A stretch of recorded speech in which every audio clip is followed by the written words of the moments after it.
I know it seems like I go on about her a whole lot, but she's just so full of power and cuteness. It's just too much. Hey guys, MasakoX here. Now I bet you're wondering that, Masako, you've already talked about Pan, why are you doing it again? That is indeed true, and if you wish to find out more about that, you can check out the link in the description and up top. Today though, we're going to look at Pan from another perspective, from a narrative point of view. Now let's say that Dragon Ball Super went past the end of Z, and Pan got a chance to grow up and become her own character, based on how she was portrayed in Dragon Ball Z. No GT to be seen, thankfully. So, is this like a what if, Masako? Well, kind of. Instead of spending this entire video on that subject, I wish to more dissect Pan's character and what makes her her. How she could develop and how she would end up based on all the DBZ guides and interviews and the such. There are some things to go on, and I'd like to give it a try. Not only that, but since I did my Is Pan the Legendary Super Saiyan video, my understanding on Saiyan genetics and the like have actually changed quite significantly, which is worth talking about in a separate video. I feel just so much more illuminated on the subject since Philly and I did our research a couple of weeks back. Again, link in the description and up top. So let's just start from the beginning. Who is Pan exactly? Well, straight up, she is the firstborn and probably only child of Gohan and Videl. Now let's get the lowdown on her properly and look at her biography straight up from Daizenshuu 7. A quarter Saiyan born to the half Saiyan Gohan and the Earthling Videl after Majin Buu's annihilation. With Goku and Mr. Satan as her grandfathers, she was born into what is in many ways an amazing lineage. She spent more time being trained by her grandfather Goku than her father or mother, which she enjoys. Her other grandfather, Mr. Satan, seems to dote on her incessantly. She lit up the stage in the Tenkaichi Budokai, defeating a large adult in one blow. Her features are identical to her mother Videl, but she gets her black eyes from her father Gohan. Being a quarter Saiyan, though she's never become a Zaru or Super Saiyan, her Saiyan blood gives her outstanding fighting talent. Compared to Gohan, Goten or Trunks, who slacked off in their training, she enjoys to train. Goku seems to be extremely fond of her.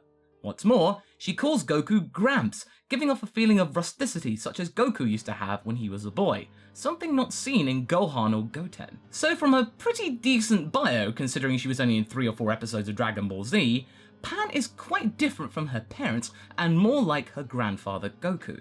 We can also instantly tell she is destined to be a skilled fighter, and a very skilled fighter at that. I mean, yeah, her father is a very skilled fighter, but unlike her father, she actually wants to do it. She has a passion for it. Gohan was always dragged into confrontation, and whenever the opportunity to study arose, Gohan took that with gusto. Now that doesn't make Gohan not skilled in martial arts, of course he is. He is the son of Goku, one of the greatest martial artists in all of anime. It's just his motivation to fight was nowhere near as potent as his father's, whereas Pan's is. With the little 5-year-old on point with her fighting ability thanks to all the training sessions she did with her grandpa Goku, Pan had the ability to break wonders and become one of the strongest female fighters in Dragon Ball until about 20 years later when we saw the likes of Caulifla and Kale. Shame Pan went to pot and GT and all that. But we can't blame Toriyama for that because he had basically no involvement in the show other than a couple of sketches and a couple of notes. Everything else came from the mind of Toei.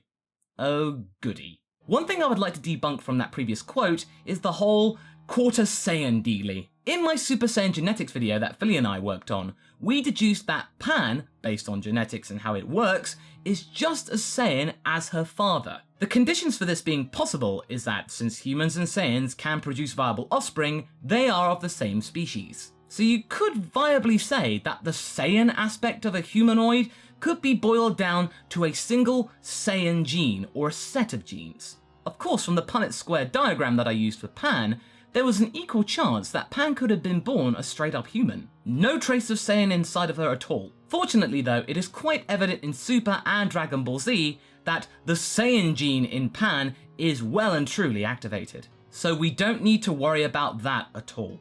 But still, it would have been quite interesting to see Pan if she were just straight up human. Imagine that as a what if. Another thing we need to take into account is just how close she is to her grandfather Goku. In her bio, it states that she and Goku spent a lot of time together training and developed a really close bond because basically, as children, they are kind of identical. His naivety and innocence would appeal to Pan greatly because they actually could just have that sense of fun. No wonder they got on so swimmingly at the end of Z. And when Pan loses her ice cream, it gets me every time. I felt so sorry for her. Further to this, we see that personality beginning to form in Dragon Ball Super. The biggest change to her backstory there is that Piccolo also helps out raising her, taking over daycare duties whenever Gohan and Videl are out on business, like all the anime parents ever. And Goku likes to play rough with Pan, which she seems to love. So in a way, it's like Piccolo and Goku are the secondary parents of Pan. Wait, does that mean that makes Goku the playful dad and that makes Piccolo the overprotective mum? Oh my god. Does that make Piccolo best dad and best mum? Okay, Piccolo is just best parent, period. Or should I say Uncle Piccolo? Oh, that gets me every time too! So in terms of her potential, what can Pan do based on her healthy upbringing and her incredible fighting heritage? Now going back to my genetics video, since the descendants of full-blooded Saiyans have actually been able to become Super Saiyans far more easily, I believe that Pan's chances of becoming a Super Saiyan are just as good as Goten and Trunks's, if not slightly greater. I think she would actually be able to unlock her hidden power. Why is that, you ask? Well, let's just go back to Dragon Ball Super for that. Considering that Pan was able to float around Earth's orbit unprotected, and able to fly around said planet at great speed, might I add, and then being able to kick the Pilaf gang's butt without even being aware of it, I think that takes some doing, and that shows a lot of potential that she just doesn't know yet. There is plenty of power inside of her just waiting to be unleashed. Now that I think about it, I think episode 43 of Dragon Ball Super is a little nod / foreshadowing to that episode in Dragon Ball Z where we are introduced to Pan, where she's been flying around the Earth at record time. This could have been like her first lap, or just the start of something great that we saw then culminate at the end of Z. So it's safe to say that Pan has a lot of power. She is also like a typical child at the end of Z. She loves playing games, she cries a lot, and she tends to huff when something isn't going her way or something she thinks is unfair. When you combine that with her playful and easygoing nature as a baby, as well as the independent streak that is present in all incarnations of Pan, you actually get a very strong and capable young woman. The stage is set for the granddaughter of Goku to unlock the Super Saiyan transformation. How would she do it? Well, for this, I think we're just going to have to dabble in a little bit of what-ifing here. But given how much you guys seem to love my what-ifs, I don't think you'll mind if I will indulge you a little bit. Now let's say that GT never happened and we never got to see Goku turn into a kid. I believe that we could start from the end of Z and work our way from there. When Goku leaves to train Oob off in his homeland, Pan is understandably inconsolable, because remember, this is the first time her grandpa Goku has gone away and might never return for a very long time. She's never been exposed to that. I mean, Gohan can relate, because Goku doing a disappearing act? Oh, that's child's play for Gohan, but for Pan, it's something new. And it makes it even more saddening, considering that Pan and Goku were pretty much like that. Goku tries to make her feel better by just asking her to be a good girl and get stronger while he's away. With Pan being a very suggestible kid, she'd have held on to this crumb of comfort for the longest time. Now that we know that Piccolo played an important part in her early years, he could actually play another important part in terms of training her once she reaches the age of 5. Sort of like the old days when he kidnapped Gohan to then train him up to become his minion, and then later to help defend the Earth against the Saiyan menaces. Only far less nefarious and much more amicable. You know, there's no kidnapping involved. In fact, it would make it even better if Gohan were to chime in occasionally and do some training with Piccolo and Pan. It would make even more sense for Gohan to show up because we know he's regained his fighting spirit in Super.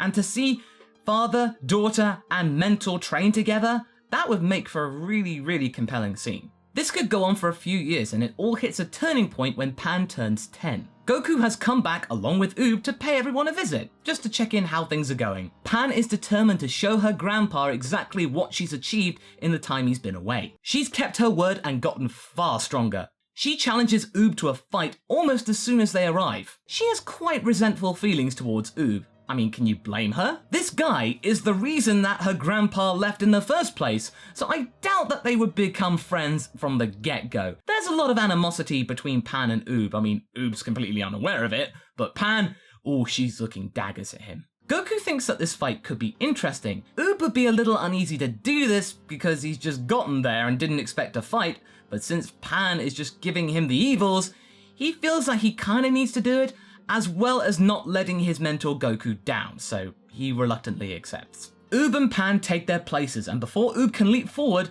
Pan powers up to become a full-on Super Saiyan. This sends Oob reeling back in surprise, and it even surprises Goku, just for a moment. But he's also not really that surprised because he knows his granddaughter is strong. I mean, this was inevitable in his eyes. He asks Pan, where on earth did you learn how to do that? Piccolo then points to himself and states that even though he's gotten on in his years, he still can prove to be quite useful. Goku chuckles, and then Oob gets back on his feet and regains his composure, and the fight continues. Both Pan and Oob will be going at it something fierce, and Goku would see that things are going to get a little hairy if he doesn't put a stop to it.